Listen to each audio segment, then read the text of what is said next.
Stories Telugu. వదినమ్మ versus సవతి తల్లి. వెంకటాపురం అనే ఊరిలో సంధ్య అనే అమ్మాయి ఉండేది.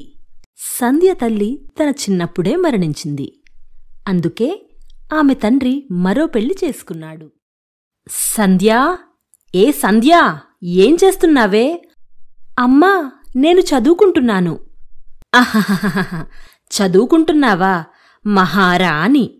మరి ఇంటిలో పనులు ఎవరు చేస్తారే? నేను చెయ్యాలా? అమ్మా, నాకు రేపు పరీక్ష ఉంది. ఏదో ఒక సాకు చెప్పకుండా తొందరగా వెళ్ళి ఇంటి పని చెయ్యు, లేకపోతే నీకు తినడానికి ఒక్క రొట్టెముక్క కూడా ఇవ్వను. హా అని సవతి తల్లి కోపంగా అనగానే సంధ్య వెంటనే లేచి ఇంటి పనులు చేయడం మొదలుపెట్టింది. వంట పూర్తయ్యాక ఇంటి పని చేస్తూ సంధ్య కాలు జారి కింద పడుతుంది. అమ్మా, ఏమైందే అలా అరిచి చచ్చావ్? కాలు జారి కింద పడిపోయానమ్మా. అఘోరించావులే, అంత చిన్న దెబ్బకే ఇంతలా అరవాలా? మీ నాన్న విని నేను నిన్ను చీవాట్లు పెడుతున్నా అని అనుకోవాలని కదా నీ ప్లాను? అలా చిన్నతనంలోనే సవతి తల్లి పెట్టే చిత్రహింసలను అనుభవిస్తూ సంధ్య పెరిగి పెద్దదవుతుంది. వయసుతో పాటు సవతి తల్లి వేధింపులు కూడా పెరిగాయి. ఇలా సాగుతూ ఉండగా ఒకరోజు, నాన్నా, ఇది చూడండి, నా ఫోటో పేపర్లో వచ్చింది. కాలేజ్లో టాప్ మార్కులతో నేనే పాసయ్యాను. నిజమా నా చిట్టి తల్లి? నువ్వు ఇలానే మంచి మార్కులు తెచ్చుకో. నేను నీకు ఇంకా పై చదువులు చదివిస్తాను. ఆహాహాహా, పై చదువులు చదివిస్తాను. దీన్ని ఇంకా చదివిస్తే మనకేం లాభం? ఇక ఇది ఇంకా చదువుకుంటే ఇంటి పని ఎవరు చేస్తారు? ఎందుకే అలా అంటున్నావ్? చెవుడా మీకు? నేను చెప్పేది వినబడట్లేదా? అది ఇంకా చదువుకుని ఎవరినీ ఉద్ధరించేదేం లేదు కాని మీరు నా కొడుకుని చదివించండి చాలు. సంధ్య చదువులో మేధావి అయినప్పటికీ సవతి తల్లి ఆమెను అస్సలు చదువుకోనివ్వకుండా తన సొంత కొడుకైన శరత్కే ఎక్కువ ప్రాధాన్యత ఇస్తూ ఉండేది. సంధ్యా! అమ్మా, నా కొడుకు శరత్కి పాలు ఇచ్చిరా. పాపం నా బిడ్డవాడు 1 గంట నుంచి చదువుతూనే ఉన్నాడు. అలాగే అమ్మా. ఇలాగే చాలా రోజులు కొనసాగింది. ఇక సంధ్య పెళ్ళీడుకి రావడంతో ఆమె తండ్రి పెళ్లి సంబంధాలు చూడడం మొదలుపెట్టాడు. ఏమేవ్, రేపు సాయంత్రం సంధ్యను చూడ్డానికి అబ్బాయి వాళ్ళొస్తున్నారు. వచ్చినవారికి ఏమివ్వాలో ఏంటో ఆ ఏర్పాట్లన్నీ చూడు. ఆహాహాహా, దీనికి పెళ్ళికొడుకుని వెతకడానికి మీరింకా ఎన్ని డబ్బులు వేస్ట్ చేస్తారు? ఈ పాడుమొహం ఇప్పటి వరకు ఒక్క అబ్బాయికి కూడా నచ్చలేదు.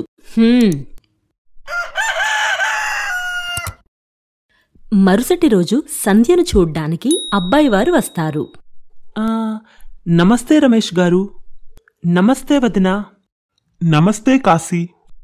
ఇల్లు కనుక్కోవడంలో ఇబ్బందేం కాలేదు కదా? ఇబ్బందేం కాలేదు. గూగుల్ మ్యాప్స్ పెట్టుకుని నేరుగా వచ్చేశాం. అబ్బో, మా బావగారు మంచి తెలివైనవారే. కూర్చోండి వదినా, కూర్చోండమ్మాయి. ఏమిటే అలా బొమ్మలా నిలబడ్డావు? వెళ్ళి వాళ్లకు తినడానికి ఏమైనా తీసుకొనిరా. అన్నయ్యగారు, అవేం వద్దు కాని త్వరగా అమ్మాయిని పిలిపించండి. గతికితే అతకదు అంటారు కదా. అలాగే తీసుకొస్తాను. అదేంటి, అబ్బాయి కూడా వస్తాడన్నారు, రాలేదే? కోఆపరేట్ ఉద్యోగం అంటే ఎంత బిజీగా ఉంటారో మీకు ప్రత్యేకంగా చెప్పనక్కర్లేదు. అర్జెంట్ మీటింగ్ ఉంటే హైదరాబాద్ వెళ్ళాడు. ఏం పర్లేదు, వాడింకోసారి వస్తాడు. అయితే సరే, నేను వెళ్ళి అమ్మాయిని తీసుకుని వస్తాను. సంధ్యను తీసుకుని రావడానికి కాశీ లోపలికి వెళ్లగానే తన సవతి తల్లి సంబంధం చెడగొట్టే ప్రయత్నం చేస్తుంది. మీ అబ్బాయి పెద్ద ఉద్యోగం చేస్తున్నాడని విన్నాను. ఏం మీకు మంచమ్మాయి దొరకలేదా? ఎందుకలా అంటున్నారు? సంధ్య మంచమ్మాయి కాదా? అస్సలు మంచిది కాదు. 1 2 దాని గురించి ఎన్ని చెప్పినా తక్కువే. పుట్టిన వెంటనే తల్లిని మింగేసింది. ఇంకా చదివిస్తాను, చదువుకోమ్మా అంటే చదవకుండా ఫెయిలయ్యి ఇంట్లో కూర్చుంది. ఇంటి పని, వంట పని నేర్చుకోమ్మా అంటే నేనేదో రాచి రంపాన పెడుతున్నట్టు అవి కూడా నేర్చుకోలేదు. రోజంతా ఫ్రెండ్స్తో ఊరంతా తిరగడం తెలుసు అంతే. హా. ఏమిటండి మీరు చెప్పేది నిజమా? అవును వదినా. నేను మిమ్మల్ని సొంత మనుషులుగా భావించి అన్ని నిజాలు చెప్పాను. ఇక ఆపై మీ ఇష్టం. ఏ మాటకు ఆ మాటే చెప్పుకోవాలి వదినా. మీ అమ్మాయి డింపుల్ నాకు బాగా నచ్చింది. మీకు అభ్యంతరం లేకపోతే నేను మీ కూతుర్ని నా కోడలుగా చేసుకోవాలని అనుకుంటున్నాను. నేను ఆమెను మహారాణిలా చూసుకుంటాను. ఇలా ఎప్పుడూ అబద్ధాలు చెబుతూ సంధ్యకు వచ్చిన ప్రతి పెళ్లి సంబంధాన్ని చెడగొడుతూ ఉంటుంది. ఈసారి వచ్చినవారు బాగా డబ్బున్నవారు కావడంతో తన కొడుకు శరత్కు సంబంధం ఖాయం చేస్తుంది. కాశీ, నీ మంచితనం చూసి మేము మీతో సంబంధం కలుపుకోవాలి అనుకున్నాం. కానీ ఇప్పుడు మేము మా నిర్ణయాన్ని కొంచెం మార్చుకుంటున్నాం. ఇంతలోనే ఏమైంది రమేష్ గారు? కంగారు పడే విషయం ఏమీ లేదు. ఇప్పుడు మేం మీ కూతురికి బదులుగా మీ కొడుకు శరత్తో సంబంధం ఖాయం చేసుకోవాలని నిర్ణయించుకున్నాము. ఇలా సంధ్య పెళ్లి మరోసారి చెడిపోతుంది. కాని ఆమె అవేమీ మనసులో పెట్టుకోకుండా తన తమ్ముడు శరత్ డింపుల్ల వివాహం పట్ల చాలా సంతోషంగా ఉంటుంది. ఆహా, నా కోడలు ఎంత అందంగా ఉందో! సాక్షాత్తు లక్ష్మీదేవి మా ఇంటికి వచ్చింది. ఈ దుష్టురాలి దిష్టి నీకు తగలకుండా ఉంటే చాలు. అమ్మా, నువ్వు నా కోడలివైపు చూడకు. నా కోడలికి దిష్టి తగులుతుంది. ఊరికే ఇక్కడ కూర్చుని ఎందుకు టైంపాస్ చేస్తున్నావు? ఇంటి పనులన్నీ ఎక్కడివక్కడే ఉన్నాయి. వెళ్ళి ఇంటి పని చూసుకో పో. సవతి తల్లి మాటలకు సంధ్య బాధపడుతూ అక్కడి నుంచి వెళ్ళిపోయింది. డింపుల్, నా ముద్దుల కోడలా, నువ్వు అస్సలు భయపడకు. నేను నిన్ను ఒక్క పని కూడా చేయనివ్వను. అన్ని పనులు ఆ పనిమనిషి సంధ్యతోనే చేయిస్తాను. నువ్వు నా రాణివి. హా. ఇలా కొన్ని రోజులు గడిచిపోయాయి. సమయం గడిచే కొద్దీ డింపుల్కి తన అత్తగారి నిజస్వరూపం తెలుసుకోవడానికి ఎక్కువ సమయం పట్టలేదు. ఒకరోజు డింపుల్ శరత్తో ఇలా అంటుంది. అదేమిటండి, అత్తయ్య అక్కతో అలా ప్రవర్తిస్తుంది? ఎప్పుడూ అక్కతో ఏదో ఒక పని చేయిస్తూనే ఉంటుంది. అన్ని పనులు తనే చెయ్యాలని రూలేమైనా ఉందా? మీరు మావయ్య ఎందుకు మాట్లాడరు?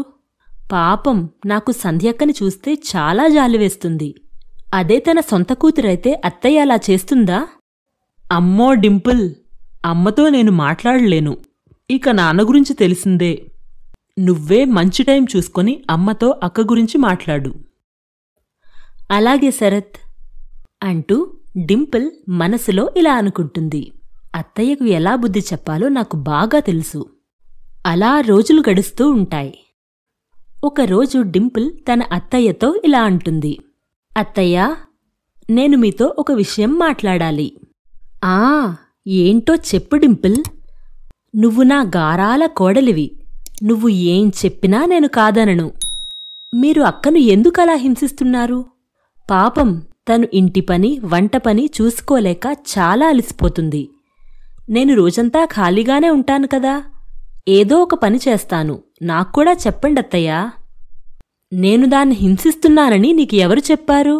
ఉండు, దాని పని చెప్తా. ముచ్చుమొహంది, నా మీద నీకు చాడీలు చెప్తుందా? అయ్యో అత్తయ్యా, అలా ఏం లేదు.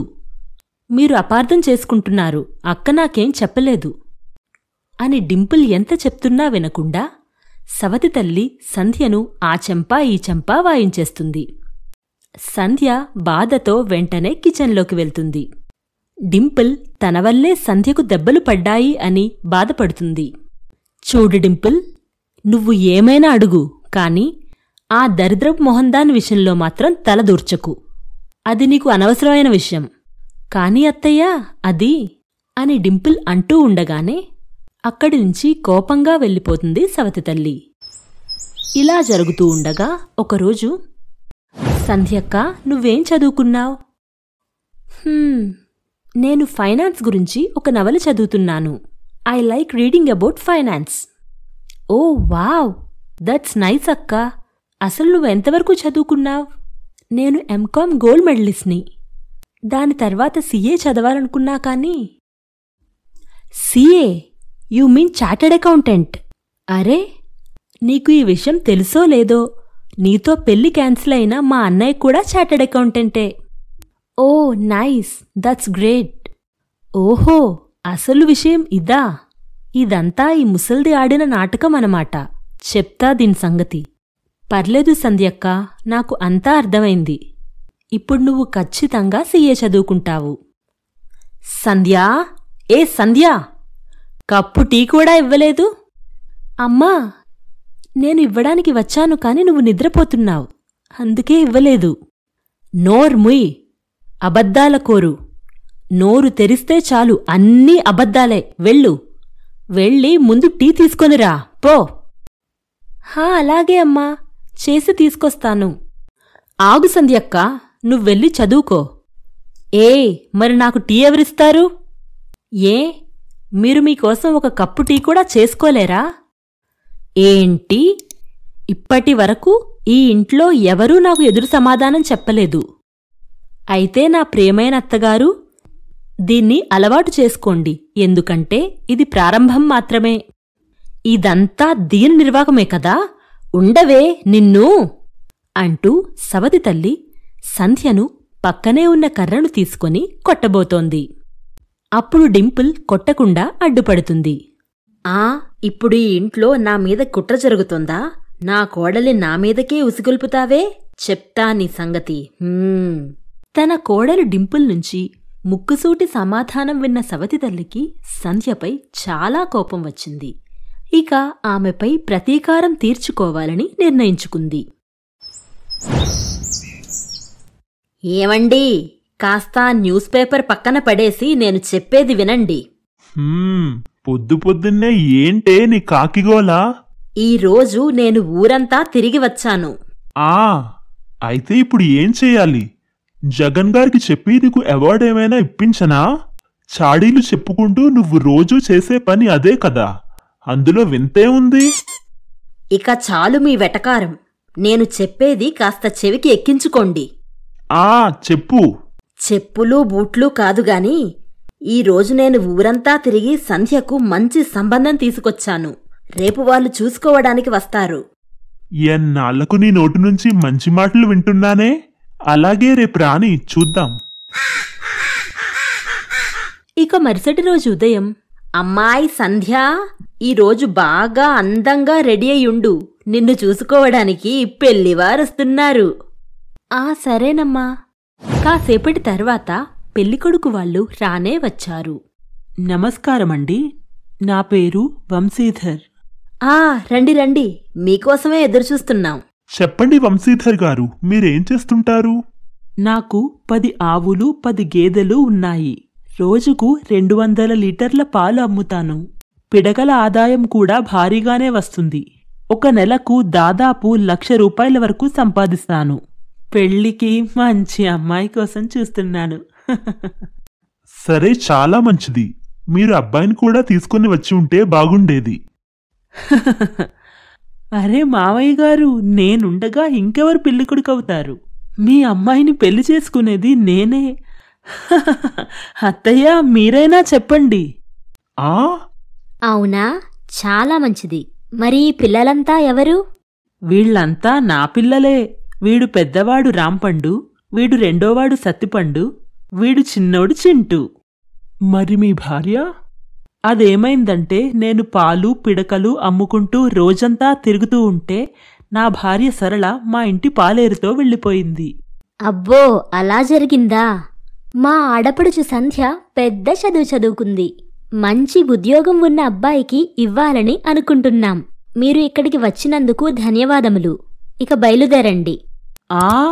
మోసం. మరి నాకేమో అమ్మాయి 7వ క్లాస్ ఫెయిల్ అయిందన్నారు. మా అత్తయ్యకి కాస్త మతిమరుపు ఉందిలే, మర్చిపోయుంటుంది. వంశీధర్ పెళ్లి పెటాకులు అవ్వడంతో అక్కడినుంచి తన పండ్లను తీసుకుని వెళ్ళిపోతాడు. ఏ డింపుల్, మధ్యలో నువ్వెందుకు మాట్లాడి సంబంధం చెడగొట్టావే? ఎందుకత్తయ్యా? సంధ్యక్క నీ సొంత కూతురైతే ఇంత పెద్దాయనతో పెళ్లి చేసి ఉండేవారా? ఇన్నాళ్ళు నువ్వు ఏం చేసినా నేను ఏమీ అనలేదు. అలాగని అమ్మాయి పెళ్లి గురించి కూడా ఏదైనా తప్పు నిర్ణయం తీసుకుంటే నిన్ను ఇంట్లో నుంచి తరిమేస్తా. ఈరోజు సవతి తల్లి హద్దులు మీరి సంధ్య జీవితాన్ని నాశనం చేయాలనుకుంది. తన ఆవేశాన్ని తట్టుకోలేక సంధ్య బాధపడుతూ ఇలా అంటుంది. మా అమ్మతో పాటు నేను కూడా పురిట్లోనే చనిపోయి ఉంటే ఎంత బాగుండేదో. నాకీ సవతి తల్లి బాధలు ఉండేవి కావు. అప్పుడే డింపుల్ వచ్చి సంధ్యతో ఇలా అంటుంది. నువ్వేమీ బాధపడకక్కా, నేనుండగా నీకు చనిపోవాల్సిన అవసరం లేదు. నా మాట విను. నేను మా అన్నయ్యకు జరిగిందంతా చెప్పాను. తను నిన్ను తీసుకెళ్లడానికి ఈరోజు రాత్రి వస్తాడు. నువ్వు అన్నీ సర్దుకొని రెడీగా ఉండు. ఏమంటున్నావు డింపుల్? ఇది సరైన పద్ధతి కాదు. అమ్మకు చాలా కోపం వస్తుంది. నేను చెప్పేది నీ మంచికే అక్కా. నువ్వేమీ మా అన్నయ్యతో పారిపోవడం లేదు. అక్కడికి వెళ్ళి సిఏ బాగా చదువుకొని మంచి ఉద్యోగం సాధించి ఇక్కడికి రా, సరేనా? మరి అమ్మా నాన్న ఏమనుకుంటారు? నువ్వు ఏ తల్లి గురించి మాట్లాడుతున్నావు? తను ఈరోజు నిన్ను ఒక ముసలివాడికి అమ్మాలనుకుంది. ఇక మీ నాన్న అన్నీ తెలిసి కూడా ఇన్ని రోజులు మౌనవ్రతంలో ఉన్నారు. డింపుల్ సంధ్యను ఎలాగోలా ఒప్పించింది. రాత్రికి రాత్రే తన అన్నయ్యతో ఆమెను పంపించింది. సంధ్య, ఇది కూడా నీ ఇల్లే అనుకో. ఏ డిస్టర్బెన్స్ లేకుండా పూర్తి శ్రద్ధగా చదువుకో. నువ్వు మా సొంత కూతురులాంటిదానివి. నీకు ఇక్కడ ఏ సమస్య ఉండదు. అవును, నీకు చదువులో ఏదైనా సహాయం కావాలంటే నువ్వు నన్ను అడగొచ్చు. మీరందరూ ఎంత మంచివారు. నాకు ఇంత ప్రేమ నా సొంత ఇంట్లో కూడా దొరకలేదు. Thank you so much uncle, aunty, Sagar. ఇప్పుడు సంధ్య తన సిఏ చదువును ప్రారంభించింది. ఇక అక్కడ సవతి తల్లి, చీచీ, ఇది ఇంత పని చేస్తుందని అనుకోలేదు. నీచురాలు, మా పరువు ప్రతిష్టలు గంగలో కలిపి ఎవడితోనో పారిపోయింది. ఈ విషయం ఊరంతా కోడై కూస్తుంది. ఇక మీదట ఊరిలో తలెత్తుకొని ఎలా తిరగాలి? నోర్ముయ్, నా కూతురు అలాంటి పని ఎప్పటికీ చేయదు. నువ్వు నోరుముయ్యి. నేను ఎంతో కష్టపడి ఎంత మంచి సంబంధం తీసుకుని వస్తే ఈ డింపుల్ అంతా చెడగొట్టింది. ఇప్పుడదేమో పారిపోయింది. అయినా మీరు నన్నే అంటున్నారు. అత్తయ్యా, ఇక చాలు మీ దొంగ ఏడుపులు. సంధ్యాక ఎక్కడున్నా సంతోషంగా ఉంటుంది. మీకు ఆమె గురించి బాధపడే అవసరం లేదు. చూస్తూ ఉండగానే 1 సంవత్సరం గడిచిపోతుంది. అలా ఒకరోజు ఉదయం, అరే, ఇంత పెద్ద కార్, అది కూడా మా ఊరిలో. హా, నా చిట్టి తల్లి. నాన్నా, ఎలా ఉన్నారు నాన్నా? ఏదో బ్రతుకుతున్నా తల్లి. ఇన్నాళ్ళు ఏమైపోయావ్? ఎక్కడున్నావ్? ఈయనెవరు? మావయ్య గారు, ఇతను నా అన్నయ్య సాగర్. అత్తయ్య గారు సంధ్యక్క పెళ్లి ఆగిపోయేలా చేసింది ఇతనితోనే. అంకిల్, సంధ్య ఎవరితోనూ పారిపోలేదు. మా డింపుల్కి ఆంటీ చేసే పిచ్చి చేష్టల గురించి తెలిసిపోయింది. అందుకే సంధ్యను పై చదువుల కోసం మా ఇంటికి పంపించింది. అవును నాన్నా. ఇప్పుడు నేను నా సిఏ చదువు పూర్తి చేసి ఒక పెద్ద కంపెనీలో చార్టెడ్ అకౌంటెంట్గా మంచి జాబ్ కూడా తెచ్చుకున్నాను. అరే, ఈ కార్ ఎంత పెద్దగా ఉంది. ఎవరి కారిది? నా కారే తమ్ముడు. నీకోసం ఒక మంచి బైక్ కూడా బుక్ చేశాలే, భయపడకు. థ్యాంక్ యూ అక్కా. మావయ్య గారు, ఏడాది క్రితం విడిపోయిన ఈ జంటని ఎందుకని మనం ఇప్పుడు కలపకూడదు? ఎగ్జాక్ట్లీ డింపుల్. ఆ మాట నా నోట్లో నానుతుంది, నీ నోట్లో నుంచి వచ్చింది. ఇక పెళ్లికి కావలసిన అన్ని ఏర్పాట్లు నేను చూసుకుంటా. మీరు టెన్షన్ ఫ్రీగా ఉండండి. బహుశా దేవుడు ఇప్పటికి నా మీద దయ చూపాడు. ఇప్పుడు నేను ప్రశాంతంగా ఉంటాను. నేను పోయిన జన్మలో ఏదో పెద్ద పుణ్యం చేసుకుని ఉంటాను. ఈ జన్మలో నా ఇంటికి 2 లక్ష్మీదేవులు వచ్చారు. ఒకరు నా కూతురు, మరొకరు నా కోడలు. సంధ్య, నన్ను క్షమించు తల్లి. ఇన్నాళ్ళు నిన్ను చాలా హింసించాను. అయినా నువ్వు నా కొడుకు గురించి ఆలోచించావు. కథ సమాప్తం. ఈ కథ నుంచి మనం కొంతైనా మన చుట్టూ ఉన్న సమాజాన్ని మారుద్దాం. ఆడదానికి ఆడదే శత్రువు అనే సామెతను మారుద్దాం. కథ మీకు నచ్చితే లైక్, షేర్ మరియు కామెంట్ చేయండి. మరియు మా ఛానల్ని సబ్స్క్రైబ్ చేసుకోవడం మర్చిపోకండి. Bye bye.